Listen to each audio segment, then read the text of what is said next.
Hi friends, welcome to my channel. నేను సర్వపిండి పెడుతున్నాను. దీనికోసం ముందుగా 2 కప్పుల బియ్యం పిండిని తీసేసుకొని అందులో సన్నగా తరిగిన పచ్చిమిర్చి ముక్కలు వేసుకున్నాను.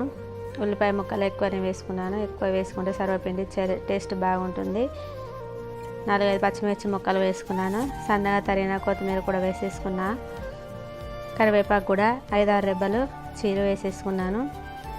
టేస్ట్ సరిపోయేంత ఉప్పు వేసేసి కొంచెం కారం వేసేసుకొని పిండికి అంతా కలిసే విధంగా కలుపుకోవాలి.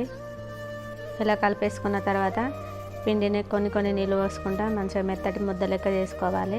ఇలా చేసుకున్న పిండిని ఒక అరగంట పాటు నాననిచ్చుకోవాలి. ఆ పిండి నానిన తర్వాత ఇలా మనం అన్నం వండుకునే గంజు ఉంటుంది కదా, ఆ గంజులో కొంచెం ఆయిల్ పోసేసి పిండిని కొంచెం అంత తీసేసుకొని సన్నగా చపాతీ మాదిరిగా ఒత్తుకోవాలి గంజికి. ఇలా ఒత్తేసిన తర్వాత ఆయిల్ అంతా పైకి వస్తుంది. ఇలా వచ్చిన నూనెని మళ్ళీ హోల్స్ చేస్తే ఆ ఆయిల్ మధ్యలో ఉడికి మంచిగా గంజి పిండి అనేది మంచిగా ఉడికి టేస్ట్ కూడా చాలా బాగుంటుంది. మంచిగా లేత రంగు వచ్చే వరకు మీడియం ఫ్లేమ్లో ఉడికించుకోవాలి. ఇలా ఉడికిన తర్వాత ఒకసారి తింపేయాలి. తింపేస్తే వెనక సైడ్ ముందు సైడ్ కూడా మళ్ళీ మంచిగా గాలిపోతుంది. ఇలా చేస్తే ఇలా అన్నం వండుకునే గంజిలో వండితే గంజి పిండి అనేది మనకు గంజు కతుక్కోకుండా మంచిగా ఈజీగా వచ్చేస్తుంది.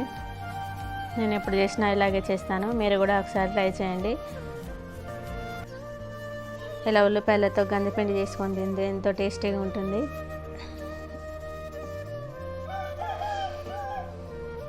చిన్న వీడియోల కోసం నా ఛానల్ని సబ్స్క్రైబ్ చేసుకోండి, లైక్ చేయండి, షేర్ చేయండి. ఇలా ఒకటి తర్వాత ఒకటి ఇదే గంజులో పెట్టేసుకున్నాను. అంత పిండి మొత్తం అయిపోయే వరకు ఇదే గంజులో నేను సర్వపిండి చేసుకున్నాను. ఎప్పుడైనా ఇలాగే చేస్తాను. మీరు కూడా ట్రై చేయండి. పిల్లలు కూడా ఎంతో ఇష్టంగా తింటారు. Thank you.